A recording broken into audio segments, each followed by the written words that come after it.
Mana binoning yonishini qarang. Pena sepilgan ekan, penadan yonib ketibdi mana shu uy. Desam ishonasizmi? Yo'q, faqat pena bor joy yonadimi? Pena yo'q joy yonmagan hech qachon. Mana biz pena sepish bilan shug'ullanamiz. Pena polirda rosa ko'p kommentariy yozasizlar-da.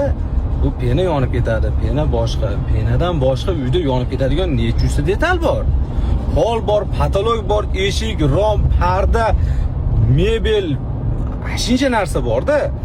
Buni yonmasligini sababini qilish uchun faqat hali utepletildi yomondan yo yonadigandan septirib qo'yishda emas, o'zi asli penapolerdan yonmaydi. Mana nechta video ham qilib qo'yganman.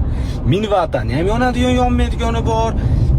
Penaplex bor, penaplastlar bor, ularda ham yonadigan, yonmaydigani bor. Gruppa garajistisi bo'yicha yaxshisini tanlab, sababini qildirib qiling.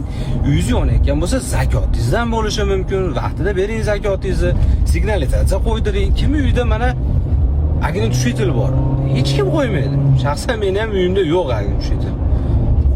Sabablarni qilish kerak-da. U masalan o'tirib olib divanda bo'yib bo'lmaydi. Bu yonib ketadi.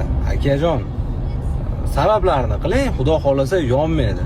Penapolerdan keladigan bo'lsak, sama zatu hayshi B2 toifa septirsangiz o'zida o'zi yonmaydi. Bunday yoqib tursangiz yonib turaveradi, lekin istochnikda olsangiz yog'och masalan darsh ilashib ketishi mumkin.